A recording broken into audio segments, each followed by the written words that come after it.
Hello again, everyone. I think we've had some really wonderful conversations around materials today. And now we're going to have a conversation focusing on glass. And I have the pleasure of being in conversation with three amazing glass artists. We have Linn Kalseth. She's a glass artist and also working with art therapy. She is from Norway, from Troms. Yes. And then we also have two members of Boom Glass Group, Matilda Castell and Nina Westman. And Boom is based in Stockholm, Sweden. So it's going to be a very exciting and interesting conversation. And I think the best place to begin, of course, is with the works that they have created for the exhibitions. And they have all created new pieces. And first we have this wonderful sculpture by Linn with the finger as far as a meter goes. And then we have an image, a process image of Boom's collective piece titled Tiffany Junta. And I think it's a good place to start with you going into some detail about the ideas and the inspiration for these works. And I realize, oh, you got the mic. Okay, great. Okay, should we start then? Yes. Holding the mic. Tiffany Junta is sprung from the expression syjunta that we have in Sweden. And syjunta, if you translate it to English, the closest we come is sewing circle.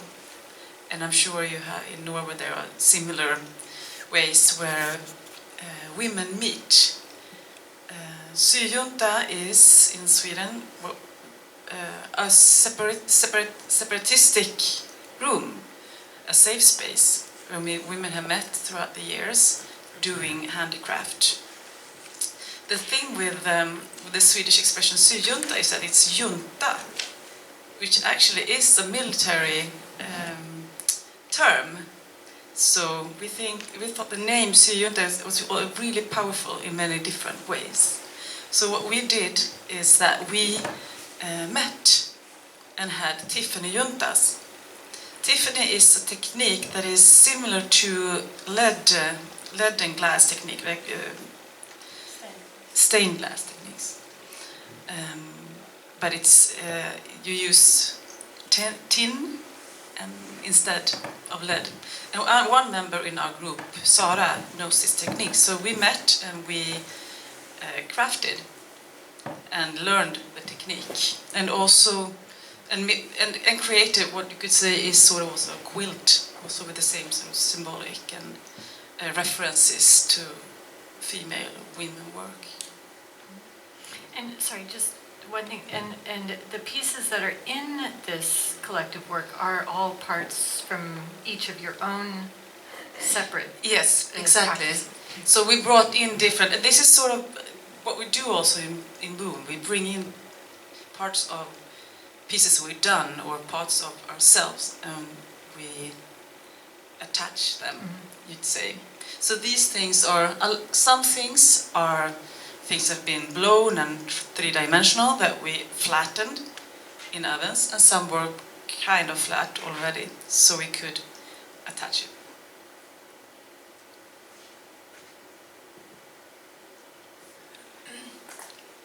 Yes,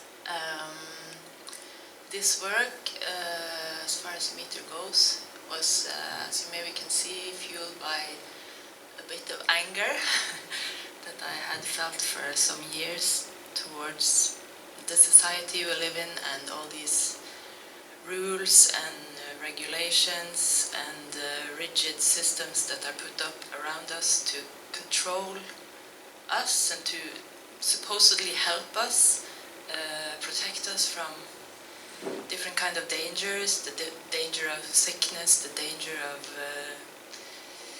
terrorists, the danger of other people, the danger of death, dangers of life. and trying to live a more authentic and natural life. I felt all the time I was bumping up against all these regulations, like if it was like just growing organic food and trying to sell it, or building my own little hut in the forest. There was always some regulations saying that I couldn't do that, or I had to pay some fee to be able to control if that was true. And then the pandemic came, and all these very, very rigid regulations came and was pressed over our heads again.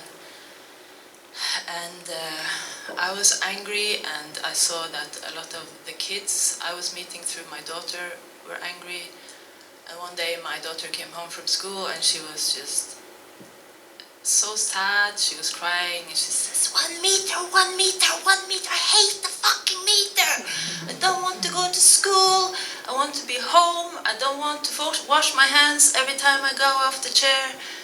And we're living in a very small community, and the virus rates were almost zero, but still these very, very rigid regulations was put onto these kids. And so, as an art therapist, it's said that it's very good if you have like strong emotions in your body, that you try to express it through your body. So I tried to ask her how she wanted to express this feeling that she had inside, and in this finger. So this is a cast of her hand, and it's exactly 1 meter. So yeah. It's brilliant. It's very relevant to the times. Yeah. And also it was because I felt like I was trying to talk in social media about my thoughts around this, and I felt so much anger towards me because I was asking questions that you shouldn't ask. And so it was very good to have a material then to go to and to express it in that way, that I could kind of hide a little bit behind sculpture instead of standing there naked, so to speak.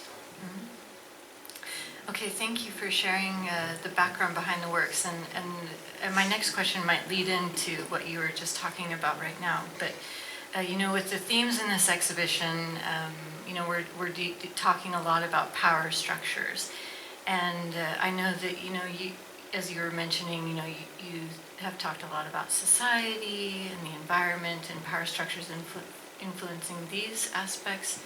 And then also, Boom, you work with aspects of hierarchies, specifically within the glass industry. So I'd like to go into some of that a little bit, about how do you use your artistic practices, or how do you use glass to raise awareness about these issues? It's a big question, but just... Yeah, we were actually talking about it in the break, how we've in different ways realized that everything is built for men. Like in our work we need furnaces and kilns and tools, and they're all made for a male body. So when Nina was training to become a glassblower, she couldn't actually use the scissors because her hands were too small. And that's taken some time to realize. But in our practice, what we've done is that we tried to sort of take charge of the situation. So a few years ago, for example, we built our own mobile glassblowing studio. So we could sort of adjust everything to be perfect for us. And we could also use it to go around to different areas and show kids how to blow glass.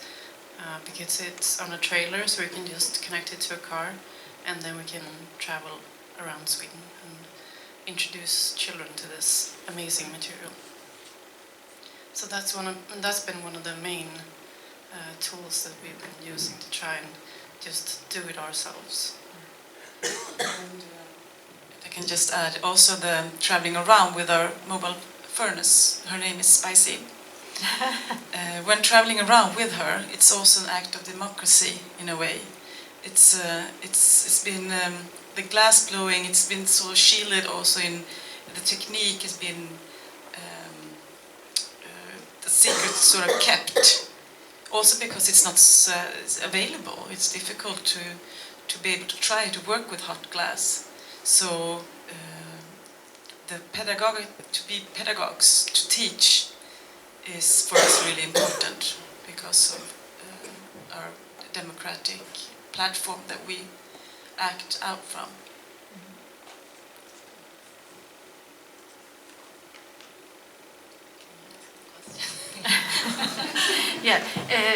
Well, I mean, around the idea around power structures and how do you work with glass in ways, to raise awareness or bring out the issues that you're interested in. And we've talked together before, and we've talked a lot about like the environment and how we as humans treat the environment. How do you work with that in your practice? I don't know, for me it comes like, I think my works come from like a pressure inside that I feel I have to get it out somehow. Earlier in my life I used to write poetry, and so it's almost like the same thing, that there's this pressure inside and I try to express it in as clear a way as possible, and then it comes out through the material like that. So earlier in my glasswork I used to maybe, like we have been talking a little bit about, like we learn in school that we're, as craftspersons, we are to use the material, to talk about the material or to investigate the material and its possibilities, and not so much use it to express conceptual things. But to me that at some point it didn't make sense anymore to just make things that look nice, make more things. So now it's more like this, to use the material.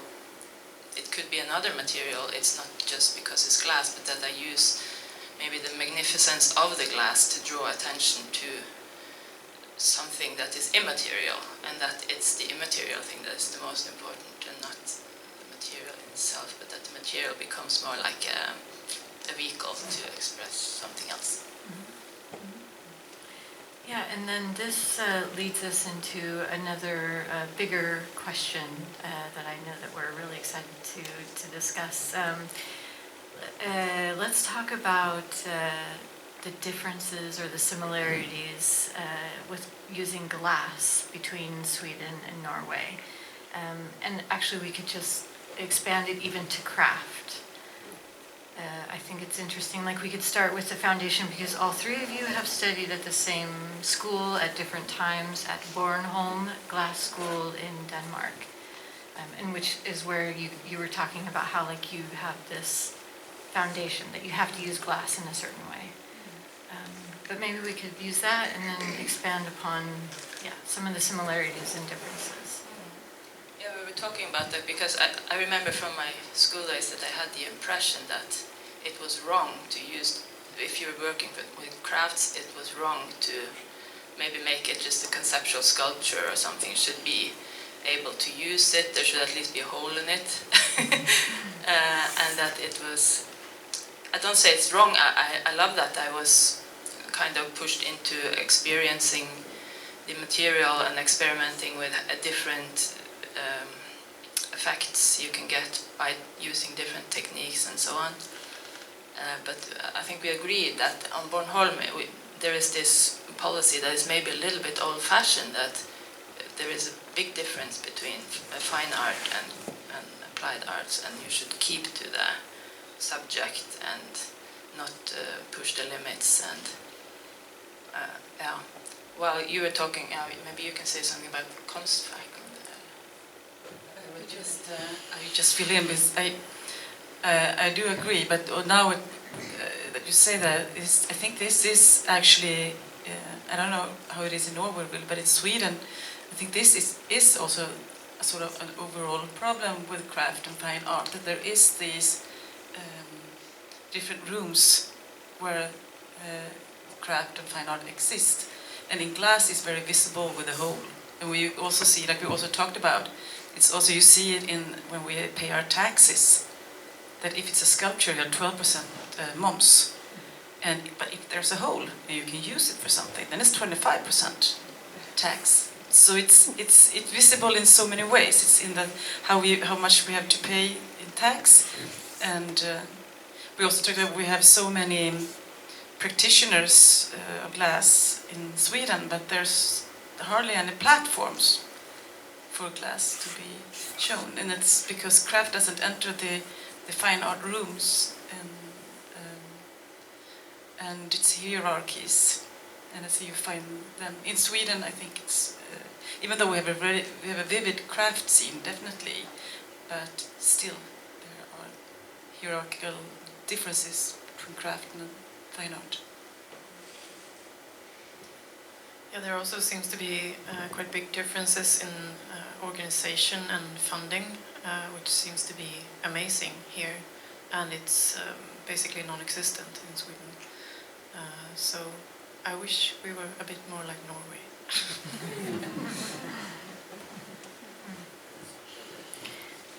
Did you want to add to that? Yeah. Well, I just wanted to pick up also on what you were saying, Nina, about whether there's a hole or not in taxes and economy. But you know, the glass industry is so, and this probably relates to other areas of craft, it's so much locked into this expectation that glass should be beautiful and functional. So in what ways do you all work with breaking out of that norm? How do you push to work conceptually rather than, you know, on a functional, beautiful, aesthetic basis?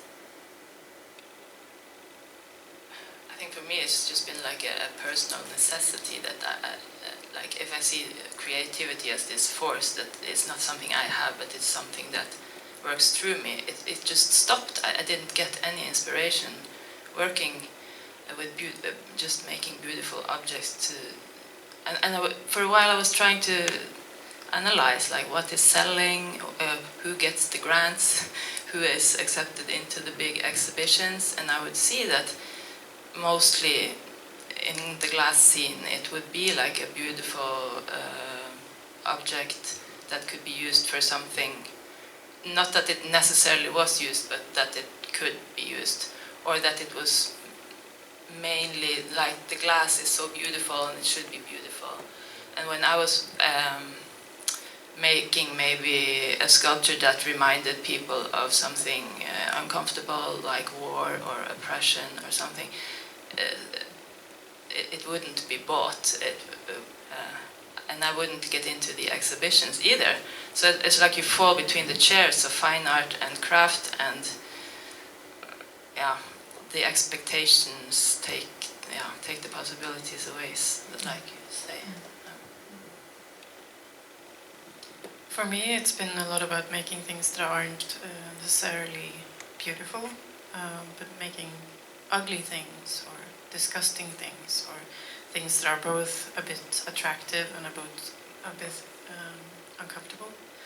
I worked a lot with the body as an inspiration, and often that's sort of come across in my sculptures, that they move in some way. Like I made a puking machine, so whenever someone approaches it, it pukes. So I've tried to use it as an artistic medium, but not use it in a traditional way with the color and the shine. I've used a lot of clear glass, I've used a lot of matte glass, like sandblasted, and also tried to make it a bit icky. I think it's difficult to break out of this also in Sweden. In Sweden we have such a strong industrial heritage, so I've always tried to work with narration rather than aesthetic values. I think it's difficult to work to compete with all these aesthetics that, especially right now, is very glittery and shiny and silverly, and it's very beautiful in the eyes. But for me, it's always been about narration, telling a story. In Boom, we don't really work with sculpture in that way. We work with projects. We work with coming together. One of the last exhibitions we did was that we worked with glue, it was glass pieces in it, but it was called bli ihop, get together. So we glued ourselves together, or our things together. We are glued together as a group, so it's sort of a symbolism. But also because glue is so forbidden in the glass world. You're supposed to attach the glass warm, not glue it together. I heard someone call it cold fusing, but they must glue it together. So we used a lot of foam glue to make like a monument. So I think also what's important with Boom is sort of it's the making. It's us doing it together. That's our evangelium. It's that go together. We work with building a society in a cooperative way. That working together is how this society is and should work. Not the capitalistic patriarchal way. Instead, the feminine, soft society, like the cooperatives, are filled with women and not men, working together